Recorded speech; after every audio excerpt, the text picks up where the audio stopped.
cumplen miles de años y van a ser un poco viejos, ¿qué sí, papi? Sí, cariño. Papi, todos van a morir. No, nené. Cuando cumplan muchos años, van a morir. Son muy mayores, la gente muy mayorciña, muy viejiña, muy viejiña. A tu mamá morreu. No. Digo que morreu a tu abuelo. A mi abuelita, sí. Y a tu abuelo. También. Que eran muy buenos. Eran muy buenos. Pero a veces se reñían porque hacían cosas malas. Y a veces se me hacen las cosas a mí feas. Claro. Lloro. Y tú no lloras porque tú eres mayor. Ay, pero los mayores también lloramos a veces. A veces sí, pero a veces no, A veces no, ¿a qué no? No.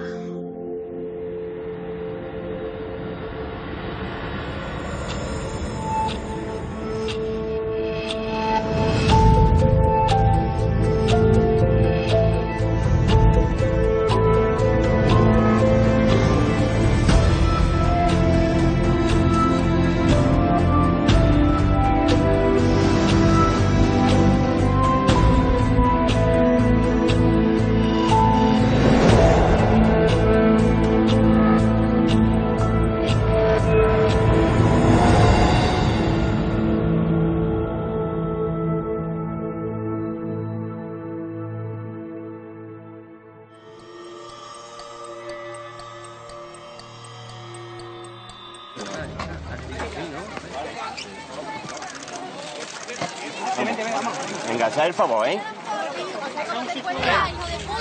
¿Cómo te encuentras? Por favor, les rogaríamos, queremos hacer un trabajo y no podemos, ¿vale? Necesitamos un margen, un espacio. Ir pasando delante nuestra, por favor.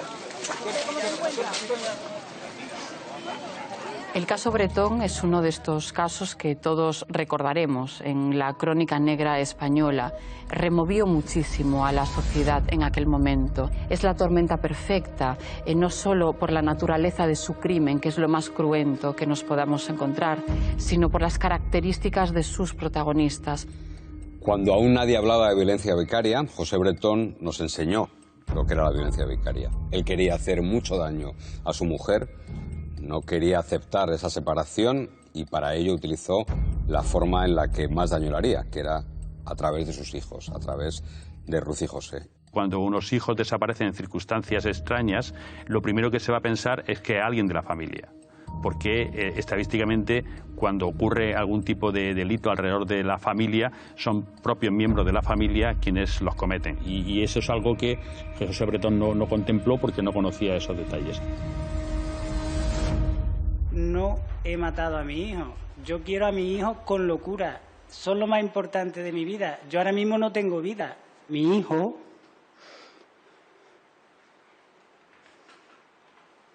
cuando sale de la guardería, viene corriendo a mis brazos.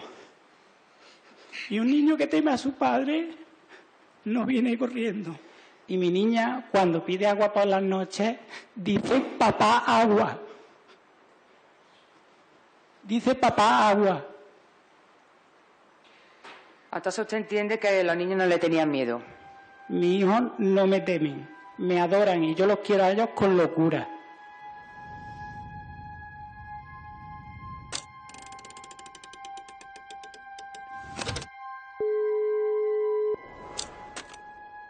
Si no, una o dos zonas, dígame. Sí, mira, estoy en Córdoba capital, quería denunciar que no encuentro a mi hijo, uno de 2 años y otro de 6, aquí en el parque que hay enfrente de la ciudad de los niños. ¿Qué ocurre con los menores? Que no los encuentro. Que los ha perdido, ¿de acuerdo? Es usted Sí. padre, ¿no? Exactamente. ¿Qué edades tienen? El niño tiene 2 años, la niña 6. ¿Cómo se llaman? José y Ruth. Y Ruth. ¿Apellidos? Bretón. ¿Qué tiempo hace que los ha visto? Pues hará ya media hora que no los tengo localizados. Media hora, ¿no? ¿Cuándo los tuvo la última vez? ¿En el parque? Sí, claro, sí, vamos al parque de la ciudad de los niños y hemos atravesado el parque. ¿Cómo fue el momento? ¿Que usted se descuidó y ellos se perdieron de vista o cómo? Aquí un poco tumulto de gente y cuando he hecho mano a ellos pues no los veo. Avisamos de inmediato a los servicios operativos. No obstante, en el momento que usted los encuentre, vuélvanos a llamar también para anular el aviso, ¿de acuerdo? ¿Se ponen allá en contacto conmigo? Supongo que sí, es el teléfono del que usted me ha facilitado, ¿no? El 332, de acuerdo, pues te avisamos de inmediato. Gracias por llamar, buenas tardes. Adiós. El primer día de la investigación se convierte en el sospechoso. El primer día. No tiene ni pies ni cabeza lo que cuenta. Mis niños van delante, se entremezclan en un grupo de personas y en un momento dado yo dejo de verlos. ¿Cuánto tiempo los perdió de vista? Pues un instante. Se toma declaración a unas pocas personas, se miran las cámaras y lo cierto es que a José Bretón nunca se le ve con sus hijos en ese parque Cruz Conde, ¿no? El ser una persona inteligente, y José Bretón lo es, y eso es objetivo, no te convierte en un buen asesino. ¿Usted intentó taparse un poco la cara cuando vio la cámara con la gafa de sol? Yo el gesto que hago es de recolocarme las gafas, no más que voy a hacer el movimiento de hacer así.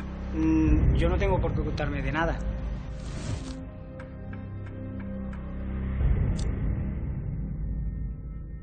José Bretón es un exmilitar que en ese momento estaba en paro y que tiene una personalidad que todo el mundo describe como fría. Era un hombre bastante maniático en sus costumbres, era una persona muy cuadriculada, por decirlo de alguna manera. Su mujer iría un paso más a la hora de definirlo, diría que Bretón era un lobo con piel de cordero. José Bretón se había casado con una veterinaria, con Ruth Ortiz, habían tenido 2 hijos, Ruth y José, y un mes antes aproximadamente del asesinato de los niños, Ruth decide romper con la relación y él intentó por todos los medios que ella se arrepintiese. Intentó convencerla para que no, decirle que no era una buena idea. El día que Ruth le entrega a los niños a José Bretón, él le da una carta para reconciliarse con ella.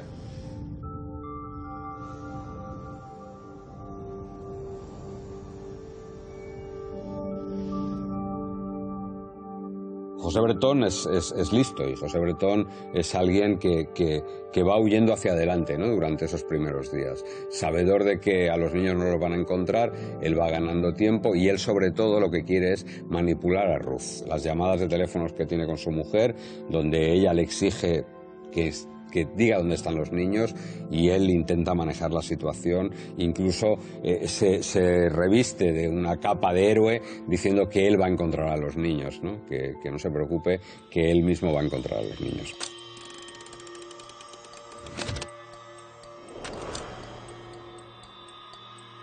Bretón, a la hora de planificar el asesinato de sus 2 hijos, escoge la finca de las Quemadillas porque era una finca familiar que él sabía que estaba alejada de núcleos de población, que le permitía estar un poco ajeno a las miradas de los demás.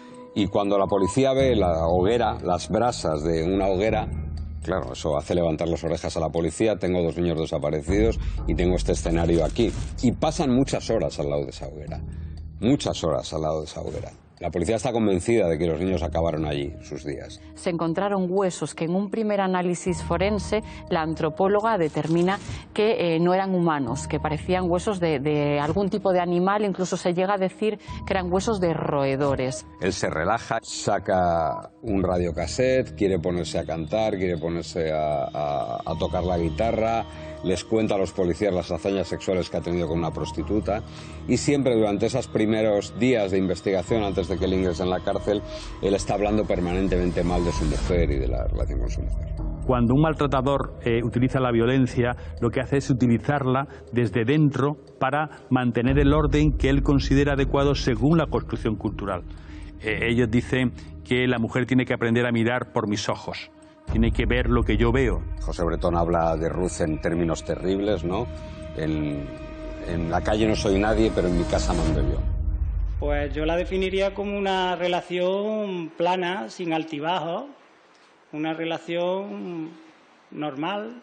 Yo creía que ella confiaba en mí, yo le contaba todo y ella, por lo visto, pues no me contaba todo.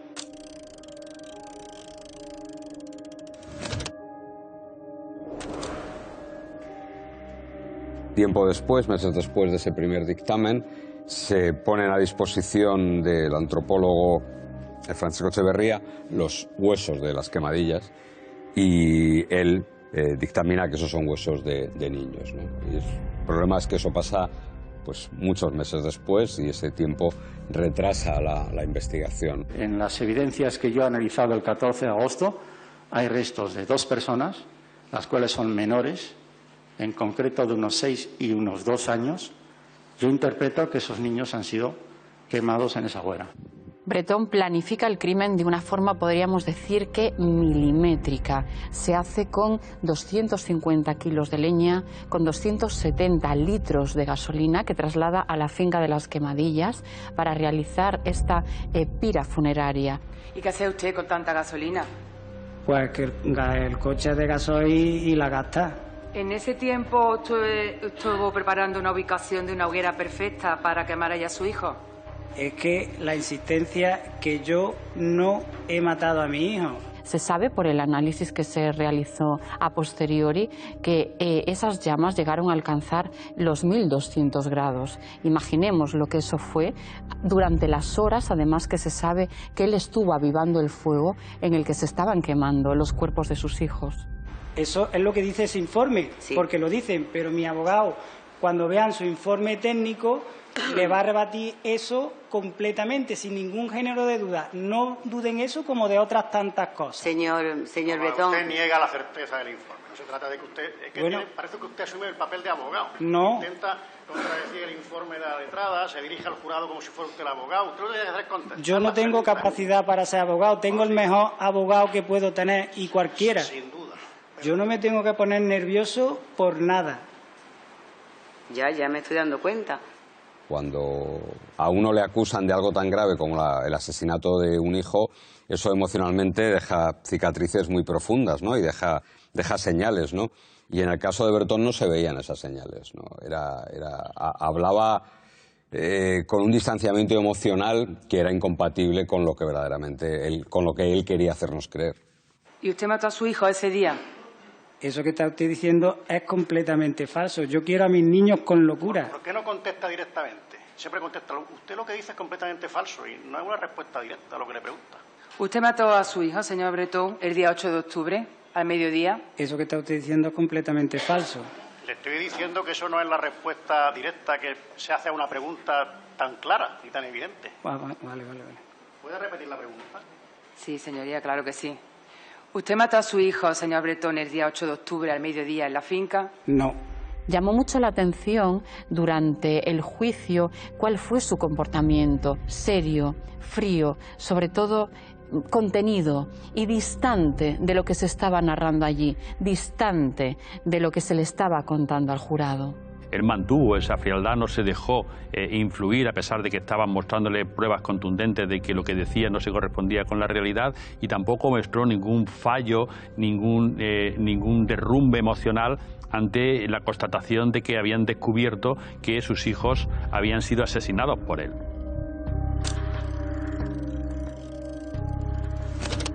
Los jurados encontramos por unanimidad al acusado José Bretón Gómez culpable del hecho delictivo. Muerte de Ruth y José Bretón Ortiz, provocada intencionadamente por su padre, José Bretón Gómez.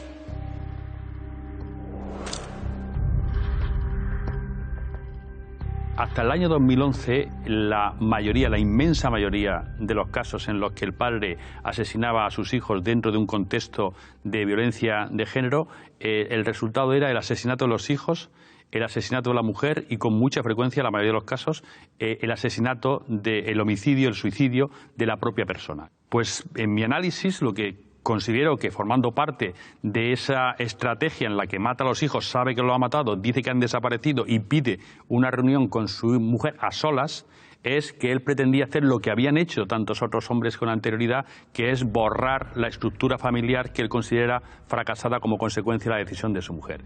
Es decir, asesinar a su hijo y a su hija, asesinar a su mujer y probablemente suicidarse él después.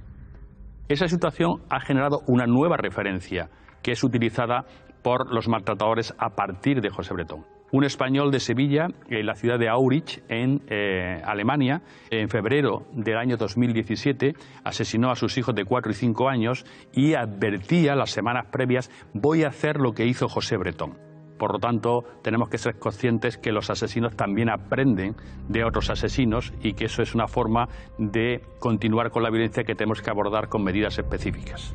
10 años después del crimen, en un programa de reinserción penitenciaria, Bretón sí reconoce los hechos, sí reconoce haber matado a sus hijos, pero dice que los adormeció con medicamentos y que cuando arrojó sus cuerpos a la hoguera ya estaban muertos. Sin embargo, eso no se ha podido probar. No se sabe si realmente Ruth y José habían muerto antes o si cuando su padre los arrojó a la hoguera mantenían un hilo de vida.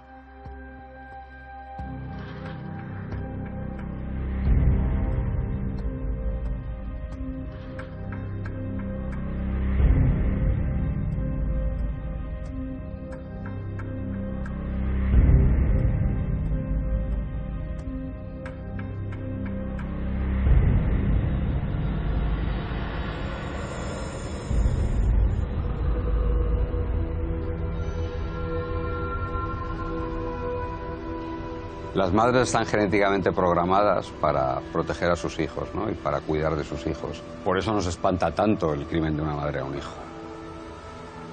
Mónica Juanatey vivía en Noya, tenía un hijo de soltera, César, e inicia una relación con Alberto Torón. Alberto Torón llega a convertirse casi en el padre de César, es una figura esencial en la vida del niño. Le dedica atención, le dedica cuidados, le dedica tiempo.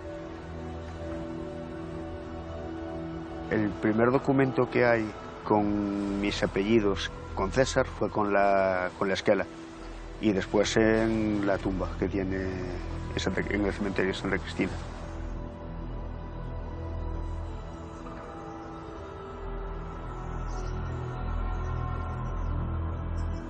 Mónica decide mudarse a Menorca porque conoce a través de internet a una persona, a Víctor, que le promete que allí hay oportunidades laborales, oportunidades para trabajar. Habían iniciado una relación, primero en el plano virtual y después en un viaje a Menorca, que se sustancia ya en una relación. Y Mónica viaja hasta allí y decide quedarse. Y César estaba conmigo, en esa época estaba conmigo.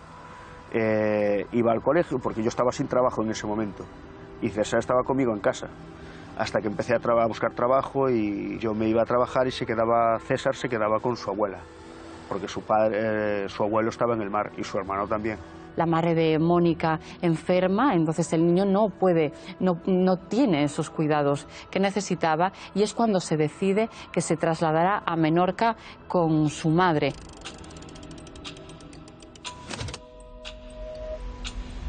Lo primero que le dice al pisar la isla es: a mí no me llames mamá, yo aquí soy tu tía.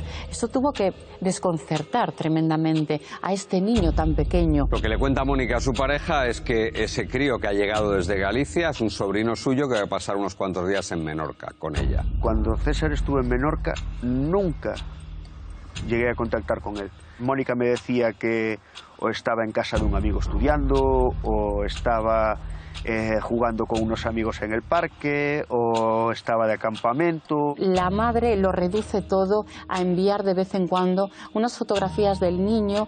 Hablamos de fotografías de espaldas, de fotografías que no acababan de recoger bien la cara del niño, de fotografías pasadas porque no se acababan de adecuar con el crecimiento del niño, con un niño de esa edad. Lo que hacía Mónica era, las personas que sabía que iban a estar pendientes de César, era enviarles información sobre César, sobre cómo había hecho la comunión, sobre qué iba a cambiar de colegio, sobre qué iba a aprender catalán.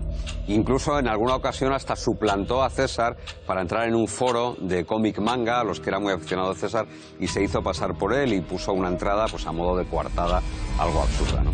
La gente no sospechaba, pensaban que el niño estaba bien. Incluso yo, cuando me enseñaban las fotos, lo veía feliz, lo veía contento. Y la verdad es que César pasa muy pocos días allí en Menorca porque la madre acaba con su vida bien pronto.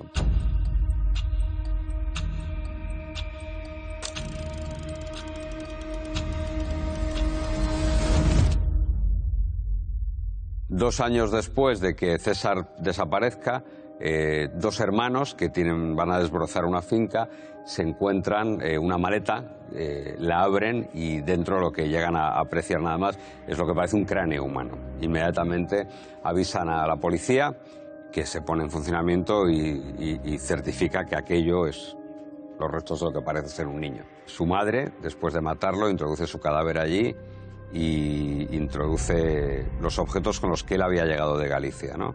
2 cubiletes con unas arañas, con unos insectos dentro, unos cromos, unos cómics de Naruto, unos álbumes de Naruto, del personaje favorito, y su estuche con pinturas que dibujaba.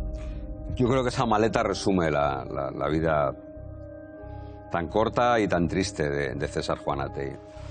Le gustaba mucho los cómics manga, le gustaba el pressing catch, le encantaba. Le gustaban muchísimo los insectos, pero muchísimo. Cualquier bicho le gustaba. Yo me sentí orgulloso porque a mí también me gustaban y eran cosas que compartíamos. Cuando la policía empieza a analizar el contenido del estuche, que estaba en muy mal estado, hay una goma Milán de nata, de las que olíamos de pequeños, esas gomas con ese aroma tan peculiar, y al despegar la goma del estuche hay unas letras, hay una C, una S, una A, una R, una J mayúscula y una F mayúscula. Y hacen la siguiente búsqueda, y la siguiente búsqueda es críos cuyo DNI haya expirado, haya caducado en los últimos tiempos, que respondan a esas iniciales. Y encuentran a César Juanatey Fernández. A través del niño llegan a la madre y la madre vive en Mahón, a pocos kilómetros del lugar en el que aparece esa maleta. Y eso ya la convierte en apenas 72 horas después del hallazgo del crío, la convierte en la principal sospechosa.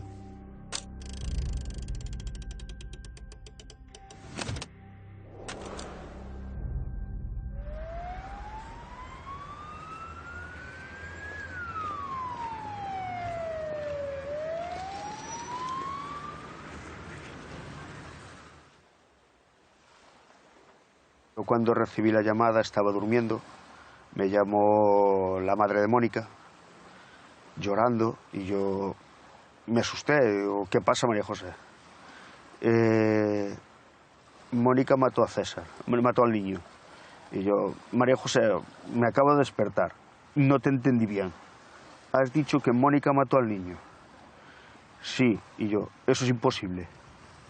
No, es cierto. Vale, voy ahora para allí.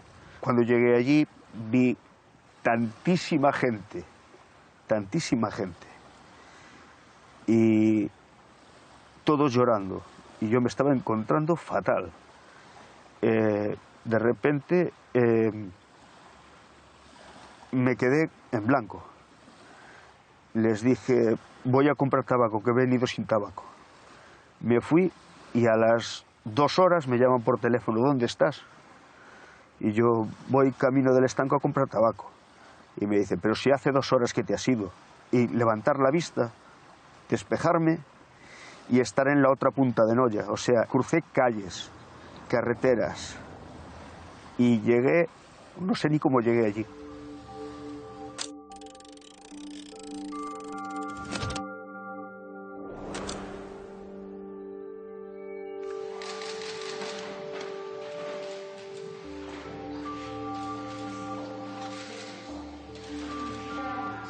Buenos días.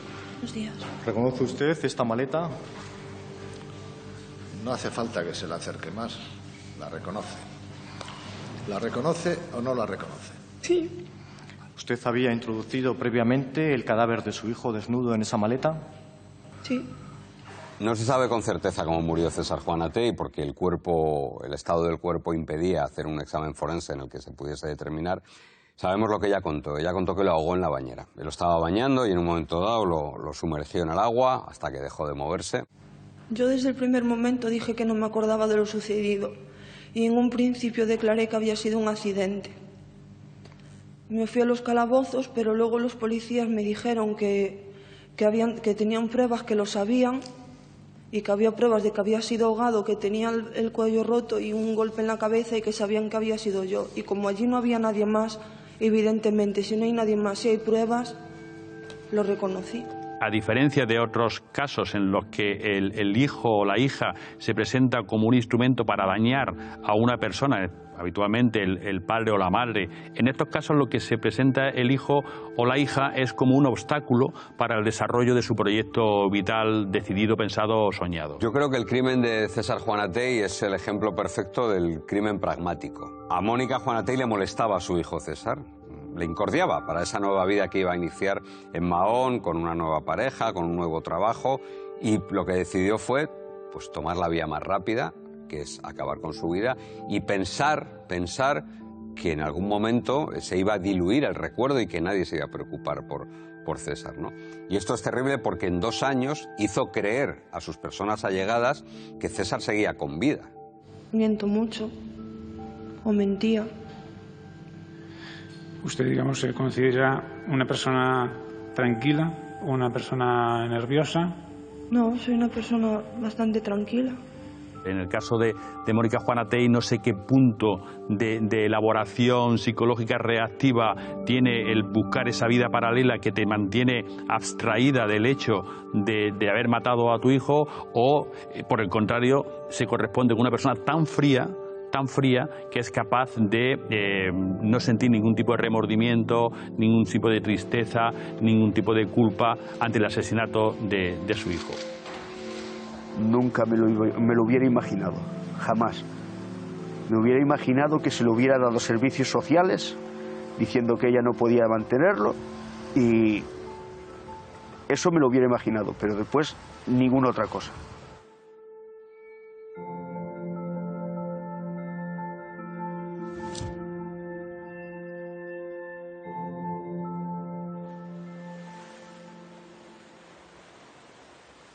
A ver, la tumba de César no soy capaz, llego a la puerta y no soy capaz de cruzarla. No tengo fotos, no tengo nada, no soy capaz de verlas todavía. Aún ahora no soy capaz de verlas. Me siento, las veo y se me encoge el corazón. Mónica tenía muchas opciones. Podía decirle a sus padres, oye, quedaos con el niño, hacemos los papeles y yo os cedo la custodia, o podía dejarlo con la pareja con la que había estado y que había ejercido de padre verdaderamente de César, ¿no? Tenía muchas opciones, pero decidió la peor posible.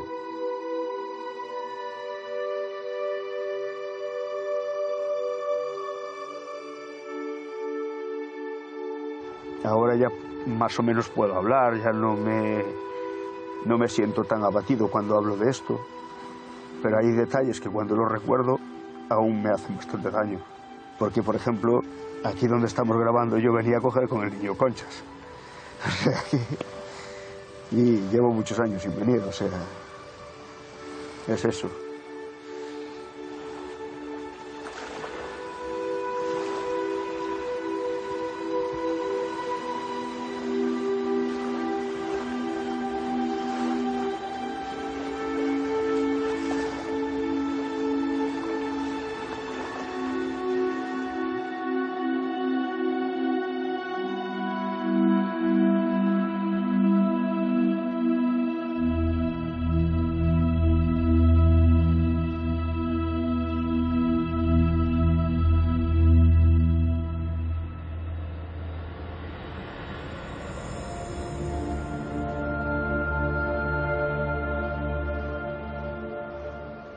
Para ser conductor de primera, acelera, acelera, desespérame.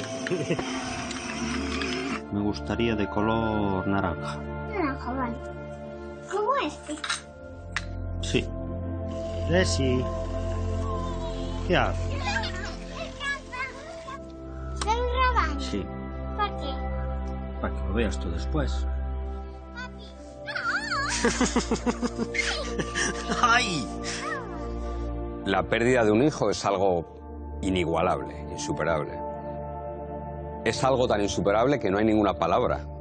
Y eso indica que es un dolor que no podemos ni siquiera definir. Este tatuaje que dice Desiree, nombre de mi niña, mi princesita.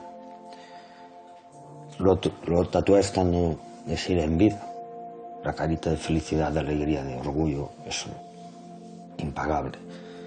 Y me decía, papá, ¿y nunca se va a borrar? Digo, no, cariño, nunca se va a borrar.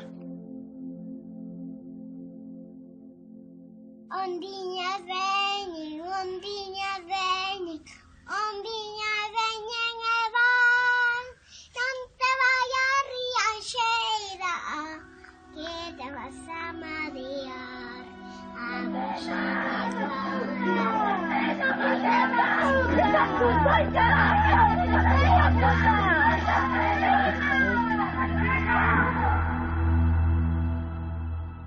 Ana Sandamil y José Manuel Leal inician una relación sentimental, están viviendo en Coruña juntos, tienen una relación dentro de lo normal y de repente Ana se queda embarazada. Desde el momento en el que nace Desiré, su padre empieza a notar que la relación, el vínculo que la madre establece con la bebé y más tarde con la niña es casi el de una propiedad. Se volvió como muy acaparadora, como que era su objeto, como si fuera una muñeca. No tenía voz ni voto para muchas cosas, que tenía que ser lo que ella decía, ¿no? Era muy autoritaria en ese aspecto. Y eso empieza a intoxicar un poco la relación, empieza a tensionar mucho a la pareja hasta que ésta finalmente rompe. Es en ese momento cuando Ana se traslada a Muimenta, empieza a vivir de nuevo con su madre. Todo ese tiempo la abogada ya me dijo que solicitar la custodia compartida, que era lo que yo desearía por encima de todo, que era inviable por la distancia, porque yo tenía mi trabajo en Coruña y ella vivía en una aldea de Lugo. El régimen de visitas, una vez la pareja se separa y se distancia, se convierte en un foco de problemas para los dos, porque a Ana Sandamil le costaba mucho distanciarse de su hija, le costaba mucho cedérsela a su padre. A mí se me hacía muy poco el tiempo que podía pasar con mi niña. Ella ya me comentaba de querer pasar el mismo tiempo conmigo con su madre, ¿no? Y eso, claro, eso se lo transmitía a la madre también, y eso a la madre le tenía que arder por dentro, ¿no? Entonces, en una ocasión, pues la llamé, hablé con ella y le di a entender que mi intención era solicitar la custodia compartida, que dejaría el trabajo en el cual llevaba 20 y pico de años, que eso me facilitaría pues venirme aquí para casa de mis padres, estar cerca. La madre, que los estudios describen como una persona con dificultades para soportar el estrés ante una situación que para ella supondría un cambio en lo que es la relación con su hija, pues la decisión fuera, como fue de hecho, el homicidio de Desiré. Yo creo que terminó con la vida de Desiré, de mi princesita, por hacerme daño a mí. Y para que no la tuviera como pretendía tenerla, pues una custodia compartida. ¡Cumpleaños feliz! ¡Bien! ¡Muy bien!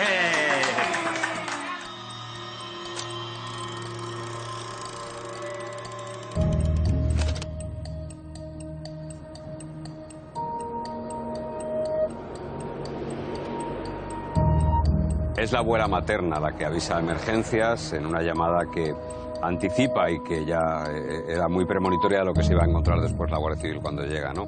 La llamada está en un tono absolutamente desesperado, la abuela dice la niña está muerta, la niña está muerta, la niña está muerta, y es más, se equivoca hasta de los apellidos, le cambia los apellidos a la niña del estado de ansiedad y de nervios que tiene esa mujer al encontrarse el escenario que se encuentra. En un principio recibí la llamada del abuelo materno y me dijo que fuera lo antes posible a Muimenta, que decía que estaba muy malita.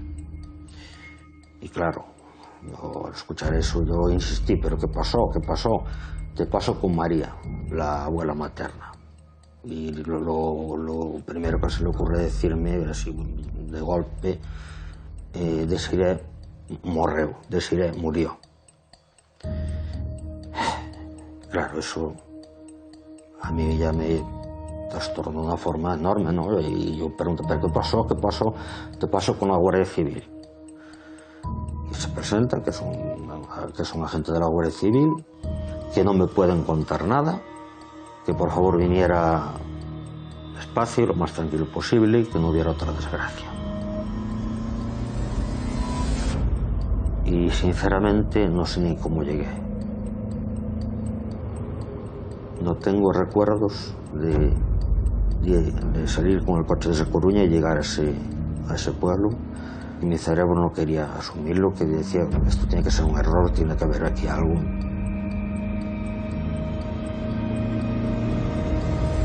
Hasta Hasta que llegué al domicilio y bueno, ya me encontré allí la Guardia Civil. En ningún momento vi a la asesina, ni a la abuela, ni al abuelo, porque los tenían en habitaciones separadas. Mi niña yacía en otra habitación, tampoco me dejaron acceder.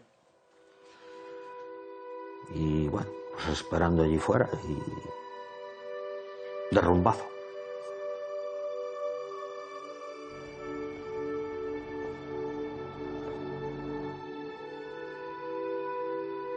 Aquí en un principio pues habían comunicado de que había fallecido una niña, posiblemente por la intoxicación de algún medicamento, ¿no? Había una botella de plástico que apareció en la cocina que tenía una mezcla diluida con pastillas de trazadona. Observamos ya en el cadáver unos síntomas, unos signos de violencia que no son compatibles para nada con una intoxicación.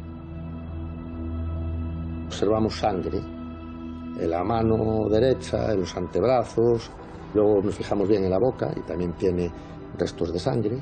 Vemos zapatillas con sangre, especialmente una zapatilla, calcetines, el cojín en el suelo. Ana Sandamil en ese momento lo que manifiesta espontáneamente que ella había visto a su hija con vida y que observó cómo se caía repentinamente su hija en la habitación del lado derecho de la cama, y no le manifiesta mucho más porque dice encontrarse mal.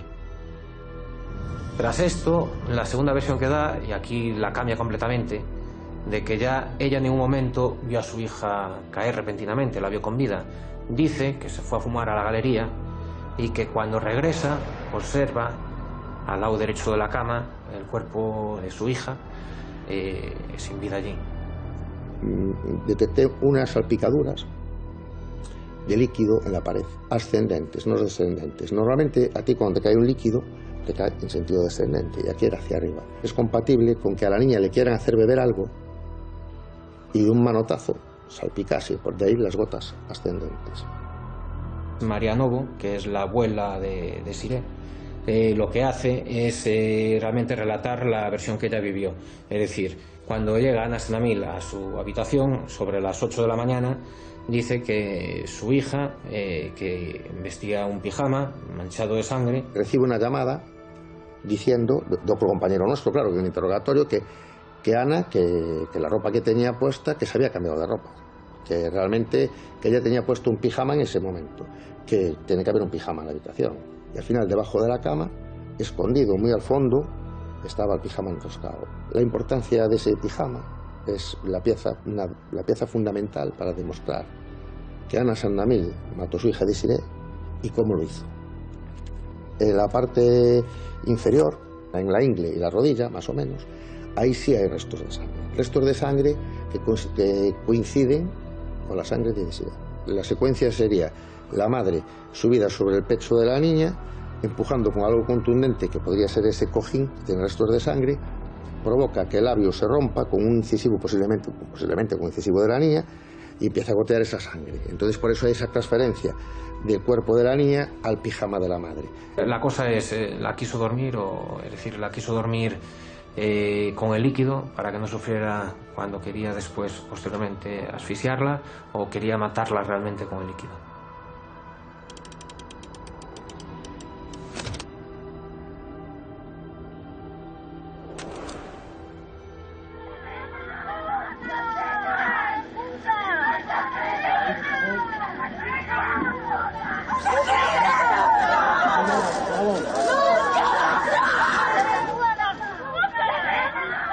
En este juicio, paradójicamente, no estaba en juego si Ana Sandamil había matado a su hija o no.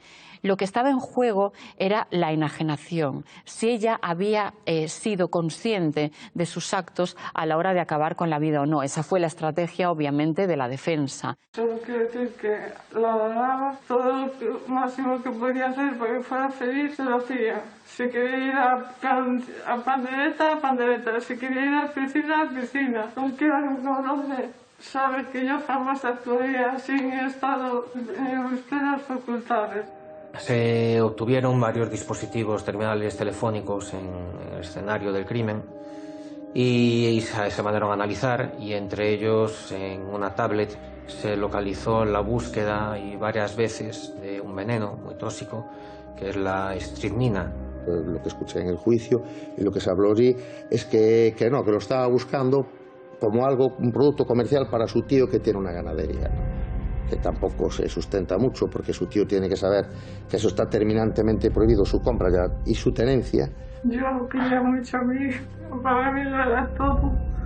No recuerdo lo que pasó esa noche. Yo en mis facultades mentales normales jamás le haría daño. Que alguien normal, un padre, una madre, mate a su hijo, mate a su pareja, pues se le ha ido la cabeza.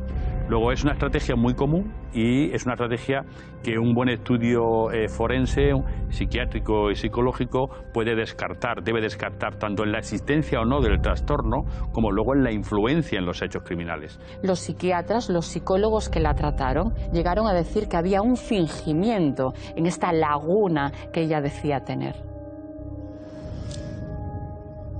Fue muy explícita la fiscal en su escrito de acusación al decir que es probable que Anna Sandamil quisiese mucho a su hija, pero no la quería nada bien.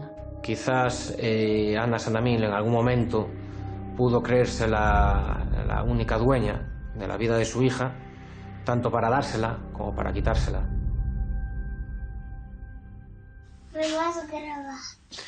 Quería ver cómo dibujas. Para que tengas un recuerdo cuando crezcas.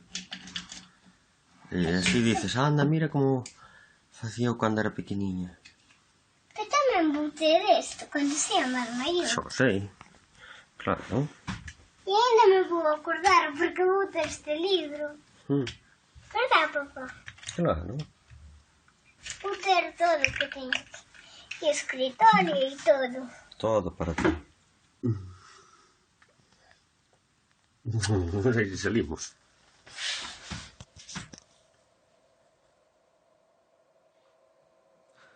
Es, ¿cómo decirlo? He hecho mucho tiempo en cama, no tengo ganas de nada. Hay veces que sí, que a través de algunos amigos pues, me han dicho de salir a tomar algo, pero siempre soy yo el que saca el tema de mi niña o arriba de algún comentario y me vengo abajo, me vengo a llorar siempre.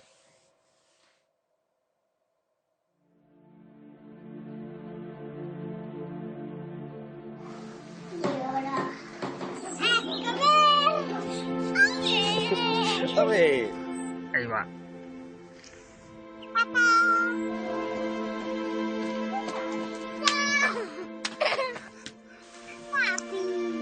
¿Me das un besito? Te quiero. Yo también. Esto es a raíz de una foto de un sitio cercano que hay aquí y fuimos a la aventura. Ella encantadísima. Y que había que ir por medio de unos árboles y teníamos que encontrar el sitio. Una experiencia para ella muy bonita y para mí, qué decir, preciosa. Una frase que hay que dicen que el tiempo lo cura todo.